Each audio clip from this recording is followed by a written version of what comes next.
Welcome, ladies and gentlemen, to Kill Mike. For any of you that are new, what we're doing is killing this version of Mike to create a new version. And you're going to go all along for the journey. Things I'm working on are health, self-love, and just overall self-improvement of myself. And we're going to tell you about the journey, what we're doing. But before we hop into everything that's happening, I want to start a slowdown process.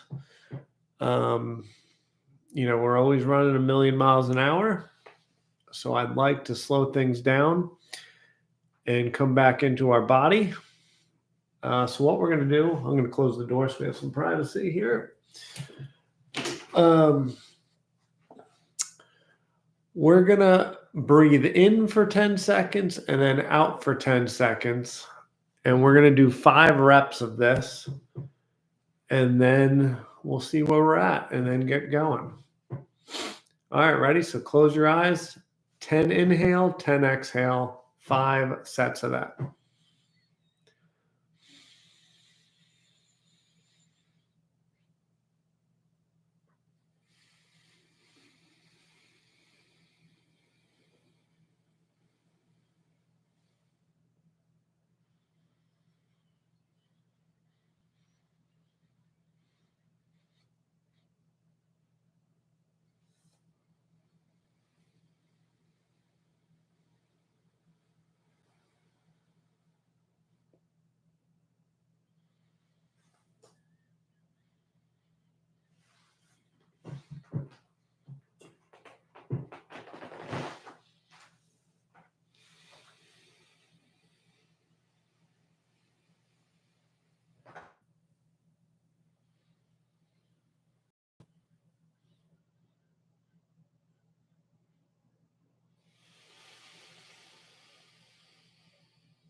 If you're ready, you can open your eyes and join us. If you just joined, say hello. Love to see who's here. Feel free to say your name and where you are located. Oh, we got Larry and Paige. Nice to see you guys. Thanks for joining. All right, what do we want to talk about?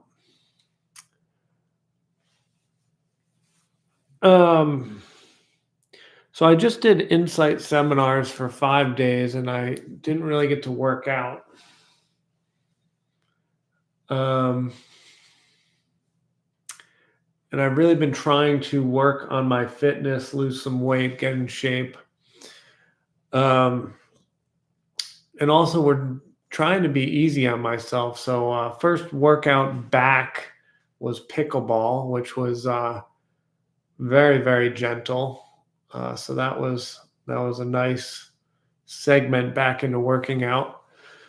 And then today I was going to try to go easy, but I had this amazing trainer. I went to Base Camp Fitness, which is kind of steady state. You hop on a bike. There is some interval, and then you do some lifting, or some sort of like, a Bosu ball you might be hopping your feet on or doing squats, lunges, all kinds of stuff. Box jumps, push-ups, inchworms. Anyway, the trainer, something to be aware of, I really liked, and he seemed like he really wanted to be there. You know those trainers that are just like, they're dialed in and they're so excited to be there, versus some trainers are like, this is my job. I'm here trying to motivate you, but like, I'm not in love with what I'm doing right now. This guy was in love with it. You could tell it. He loved it. And seeing his passion, like I was going to try to kind of phone it in on the bicycle. And then there was some times where you need to go faster or go all out on the bicycle, where you also do these things. I forget what it's called. Um, yeah, I found myself not phoning it in and actually going for it. And so I started to get pretty tired. But yeah, it all worked out. I'm alive now. I haven't had to take a nap yet, so I must have not overdone it. It was probably just the right amount of workout.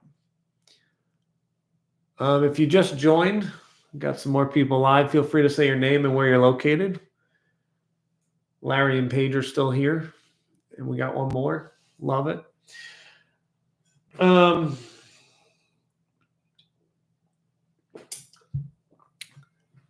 Yeah, so I had a nice conversation with him, and he was really generous. He said if I, came back to the gym in between sessions, if I want to get weight training in, he'd be happy to work out with me and totally complimentary.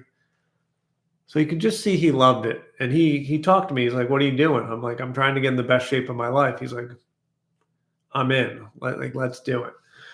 So that felt really good. And it felt nice to be with someone who was, not in it for the money or anything, just was in it. Let's fucking get this done. So that was cool.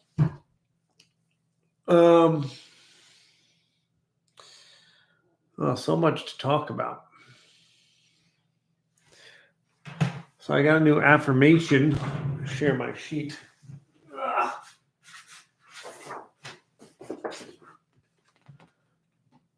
I am compassionate, strong for myself and others.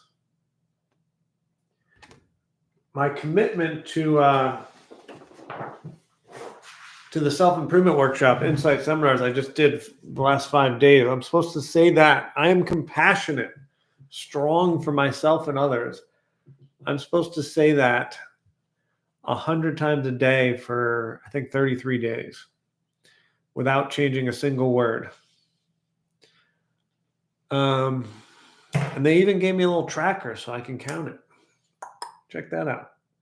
I just said it once. Boom, click it once. I am compassionate, strong for myself and others, too. So I can count it to 100. Probably already did about 30 this morning.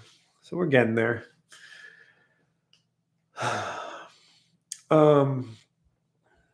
It's really helping with my mood and my beating up of myself. I was playing pickleball with Larry yesterday, and I was making a few mistakes on the court. And I said a bunch in my head, but then I said some aloud. I'm compassionate, strong for myself and others.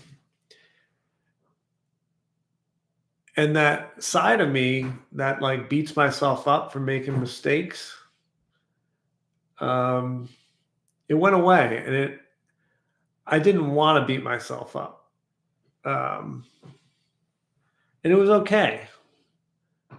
I'm entitled, I'm allowed to miss shots, and I'm allowed to make mistakes.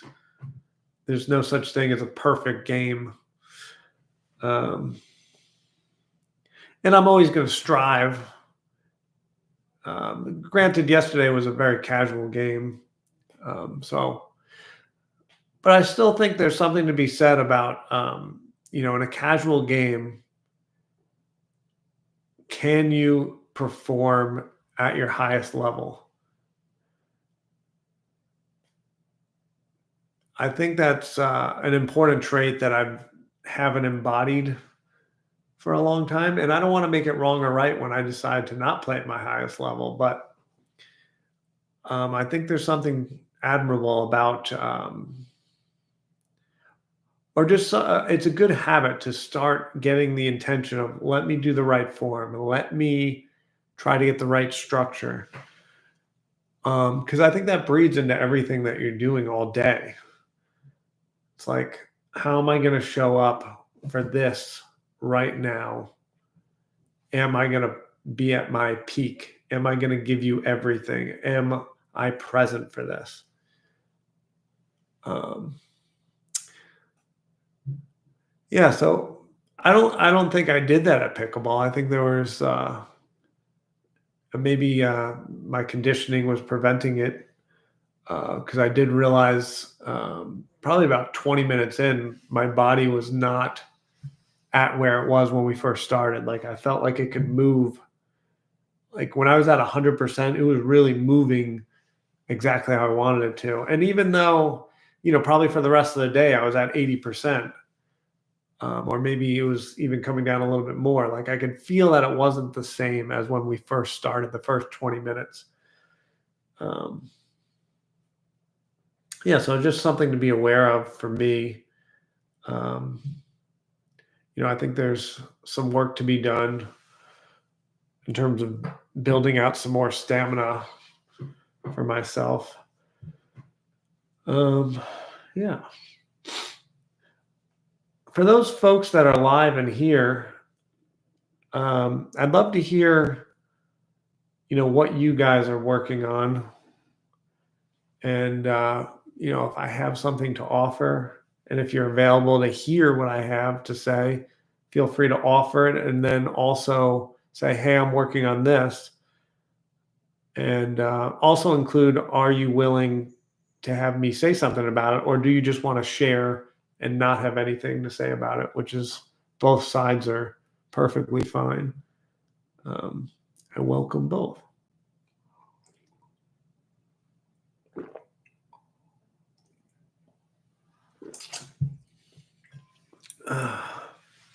The other thing that I want to start looking at.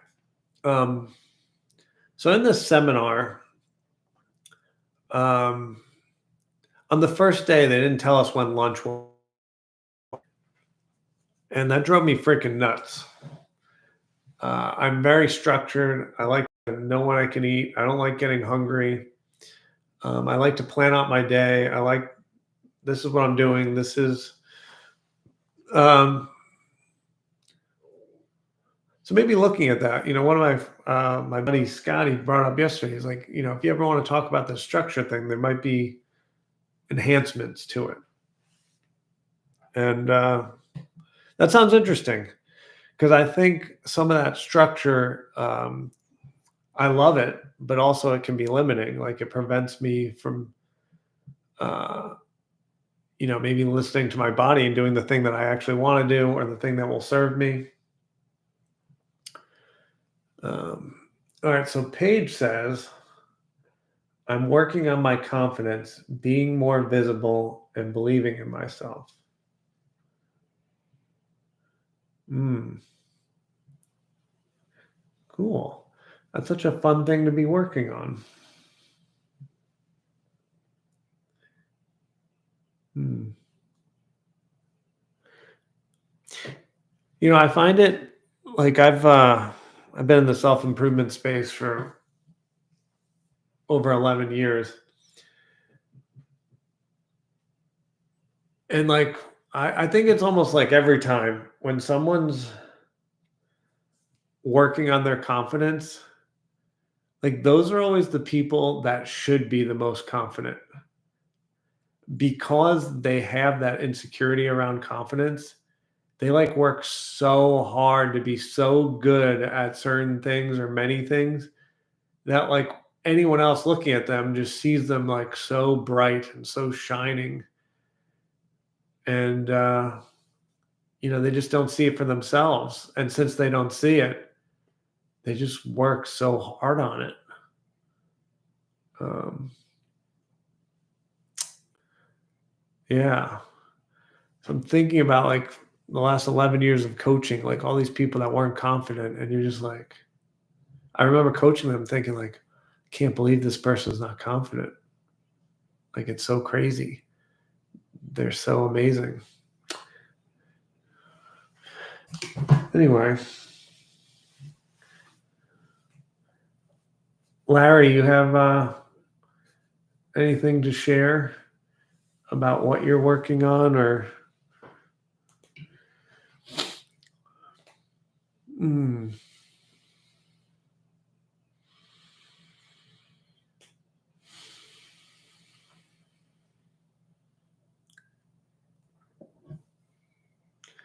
Larry's working on being present. Me too. I think some of the things that have been limiting me, and feel free to share what's coming up for you, Larry or Paige. Love to hear from you. Um, but I'll just talk about myself. Been doing a lot of over the last few months, a lot of escapism. Just not wanting to be involved in real life. So I'll watch TV, I'll play video games, I'll watch other people play video games, and I'll watch other people be successful. So Larry asked, what is real life? Real life is not virtual reality, not someone else's life, not engrossed in a television show, not engrossed in a video game. Like when I play a video game, it's like I am that video game. So that's not real life. Real life is what I'm doing here. So this is real life. I'm doing something that's real. But yeah, because I'm not pleased with where I'm at fitness wise, maybe sometimes where I'm at with my relationship, it's easier to be good at a video game. It's easier to watch a TV and get that dopamine hit of, oh, I got one more episode further into the season. I'm going to watch all of these and I'll get that dopamine hit of I finished the whole thing.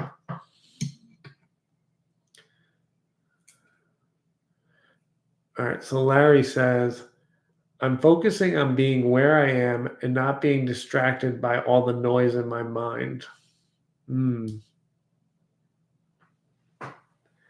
So Larry says, so you don't want to practice escapism.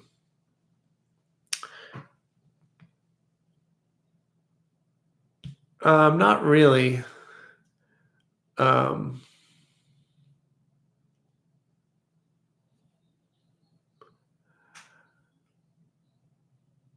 I want to be here more. I don't want to make it wrong to escape, and I want there to be a place for escapism because I think it's important. Because I do believe, especially as a man, we know that the brain obviously has two hemispheres, and I think when we cause stress or we get a buildup, or even as an introvert, when one side of our brain gets tired, if you will, or we're tired, I think TV has a great place for me of hitting the reset button and bringing me back to not being tired, to being available for conversation, interaction with people. It allows me to kind of shut everything down, recharge, and get back out there.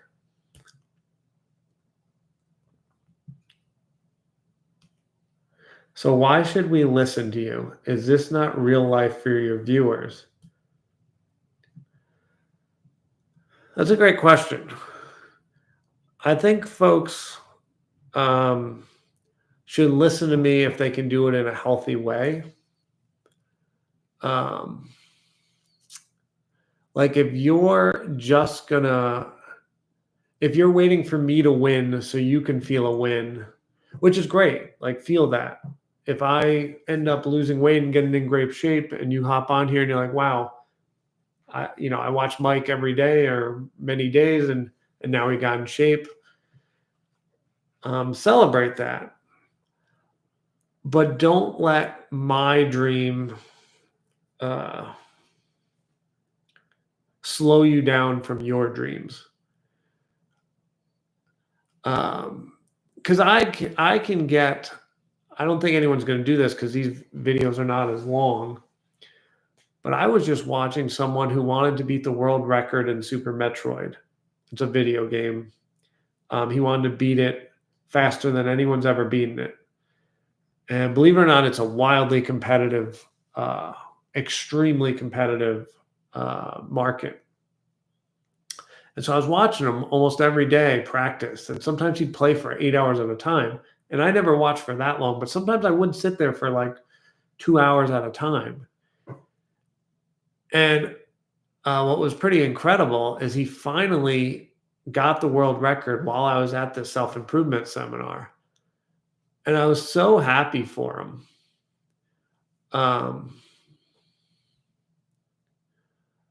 But I also was really cognizant of,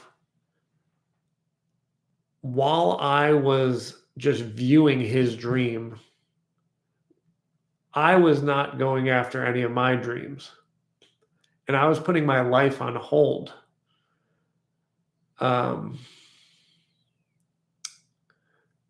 So I still want to root for him. I still want to see him get other records. But I can't let him have so much time that I'm not doing my thing. And I'm not striving for what I want to do. And that doesn't mean I have to like give up watching him and cheering for him. I just can't let it take over everything. I can't let it prevent my dreams.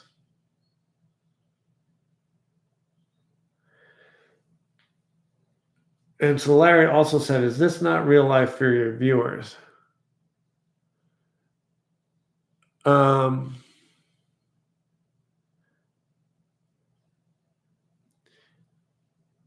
It is, but it isn't. Like, yes, I exist. I'm a real person.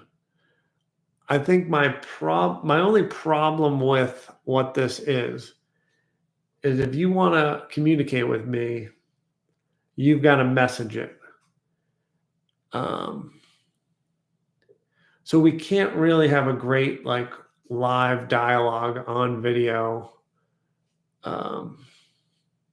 or in person. But yeah, I guess this is good if we can have really authentic, real conversations. If I can help someone, if we can have discussions, great. And if people can learn something and get something valuable, great. If people are using this to simply escape and avoid their stuff, then this doesn't work.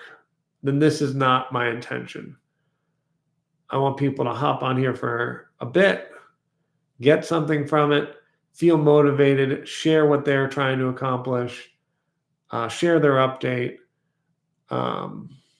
see what I'm doing, maybe get motivated, but also have a place that's safe to share, whatever struggles they're having.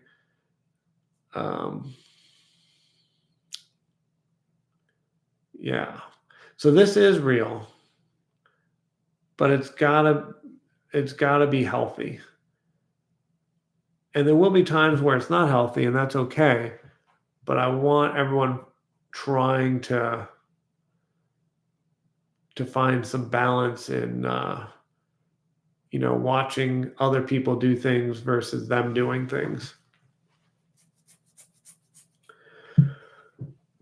Does that make sense, Larry, if you're still here?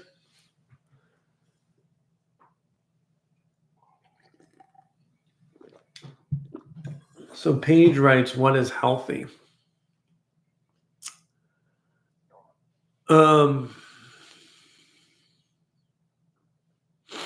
I think everyone needs to define that for themselves.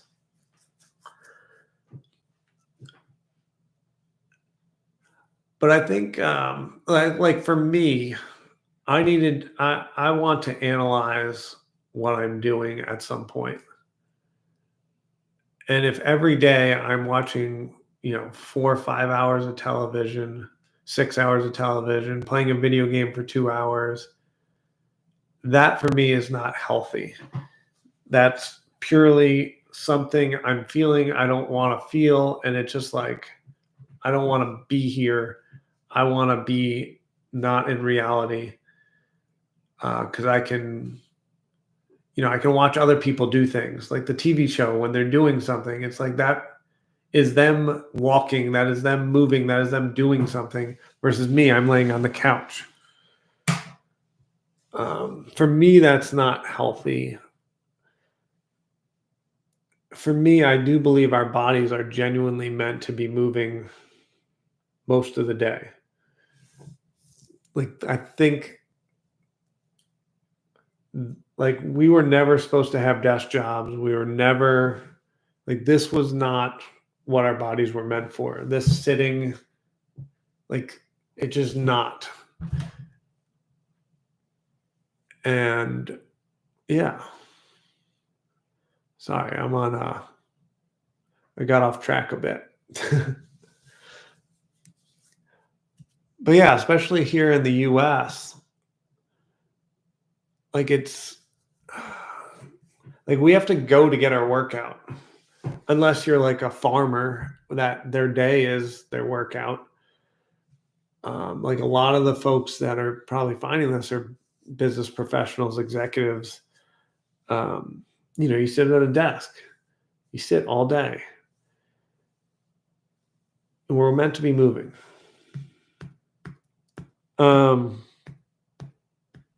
Did that answer your question, Paige?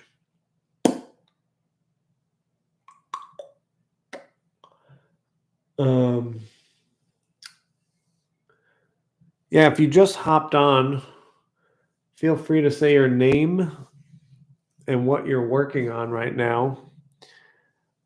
I'm Mike. I'm trying to kill the version of me that has been not in the shape I want to be in. So I'm trying to build a healthier body, physical body. I'm trying to stop eating desserts. Or sorry, I'm not trying. I am not eating desserts very often.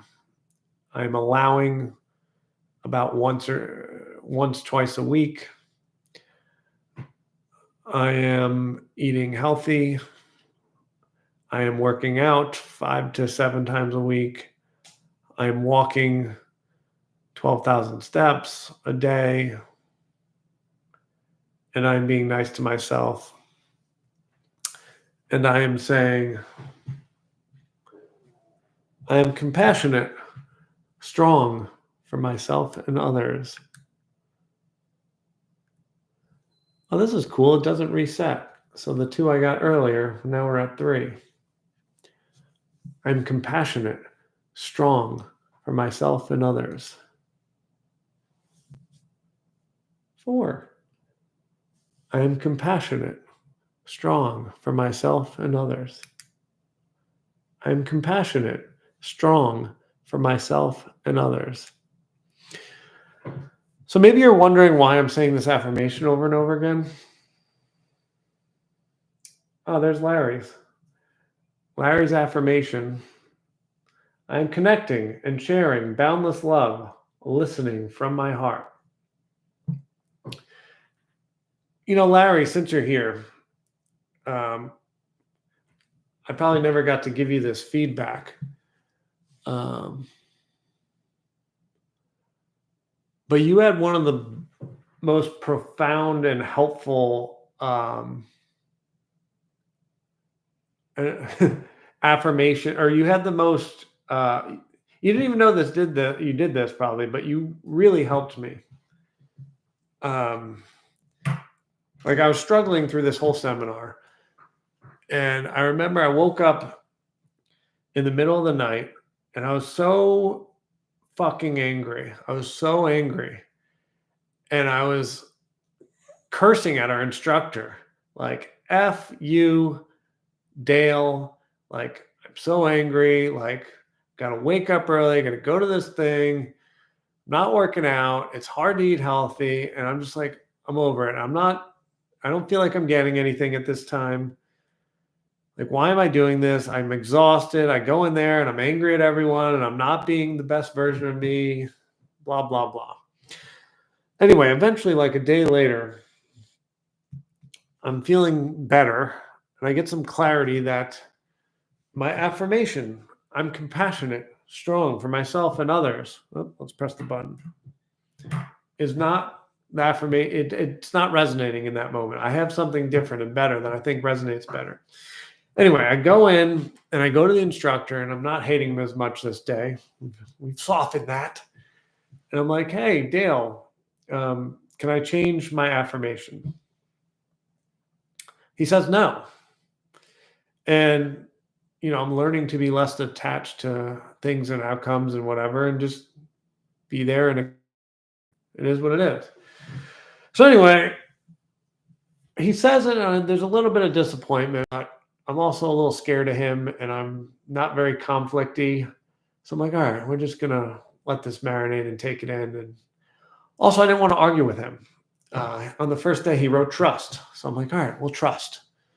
And also, I'm like, why? Like, do I really want to get in an argument over this affirmation? Like, no, not. Do I want to die on this wall? No, I don't. But I was kind of annoyed that I didn't get to switch my affirmation. So I sit down, and Larry sits next to me. And I turn to Larry, and I finally got it. But I needed him.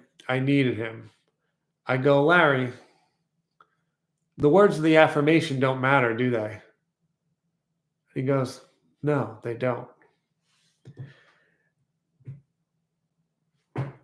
And at that point, or this point where I'm at, I still seek a lot of external validation, and it just helps.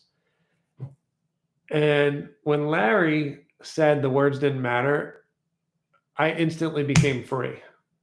Like, instantly became free. And then it all became clear. The affirmation, let's get it. I'm compassionate, strong for myself and others. It's just to kill limiting beliefs, or our words are the limiting character.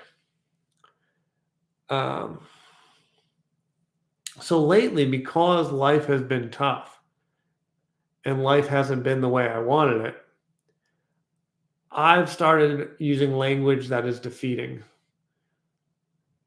Mike, you stink. Mike, you're not making money.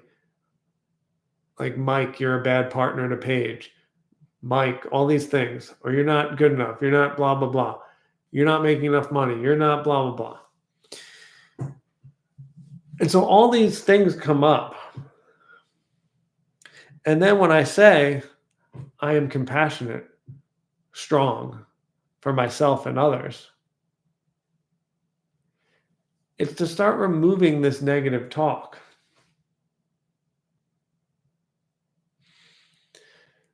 And then you start, like, you don't want to talk that way anymore when you say this over again. I'm compassionate, strong for myself and others.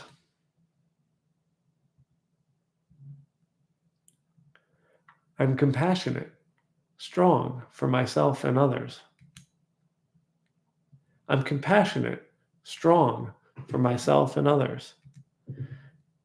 And it doesn't matter what the words mean, or it doesn't matter if you understand them. It doesn't matter if I understand them. It's just like, does it kill that limiting belief, that limiting character? And then I think what it's also powerful is these limiting beliefs that used to be in here, in this, let's put them out here. So now we don't own them. It's just this thing out here. And this thing may be messing with us. But if we start embodying, I am compassionate, strong for myself and others, maybe this thing dies or this thing disappears. And when it's in here, it's harder to deal with because it's ours. But when it's out there, just some noise, some crap you're hearing that it's not true for the most part. It's usually not true. Now, let's see what Larry has to say. Has life really been tough or not meeting your expectations? Yes. That's a great question. Life has been incredibly easy for me lately. and it's also been making me sad because it's not what I wanted. And yeah. Then Larry also says the words we use have power, and rewriting our story is very dependent on the language we choose to use. Yeah, that's spot on. I remember reading Tony Robbins. I think it was The Power Within or The Giant Within or whatever it was called, like almost 20 years ago. And for the next like 5 or 10 years, his big thing was like words matter so much. And like I became infamous. People at work would ask me, "How are you?" And I'd be like, "Phenomenal, amazing, stupendous." And holy crap, did I not walk around the office with this like glowing, I'm amazingly happy thing. And then at some point, I was doing it maybe like 8-10 years later after I started doing it, when I was really sick. I was like really sick, and I came in to work somehow. And he's like, "How are you?" I'm like, "Amazing." Oh, I can't breathe. And he's like, and then I started making sales calls, and like, "How you doing?" I'd get on the sales call. "I'm amazing." And he said, "That's not authentic. You can say you're sick, and you can say all these things." And then that, for some reason, really landed on me. And then ever since then, I always was very authentic with my answer. And that lasted for like 10, 12 years. I got in this new habit of being authentic with my answer. And it's just not been serving me. Like, I'd rather go back to, I'm stupendous, I'm amazing. Because when you say those words, it moves that energy. And the way you say it, it's not like, I'm amazing. It's like, I'm amazing. And then you start like feeling that. Yeah. I am compassionate, strong for myself and others. I am compassionate, strong for myself and others. All right. Does anybody have anything they want to share, or any questions, or has both of you have written what you're working on? Like, has anything happened today or yesterday that's either been hard or anything that's been great that you want to brag about, or anything you want to share? Now would be the time, because I'm starting to feel a strain in my voice and would prefer to leave pretty soon.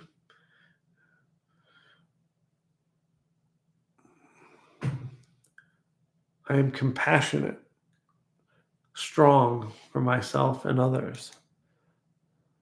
I am compassionate, strong for myself and others. I am compassionate, strong for myself and others. I'm compassionate, strong for myself and others. I'm compassionate, strong for myself and others. I'm compassionate, strong for myself and others. Paigey says, "This is the first episode I've seen. Thank you for sharing your journey with us." You're welcome. I am compassionate, strong for myself and others. All right, kids. I love all of you. And we'll see you tomorrow, 12:30 Pacific time.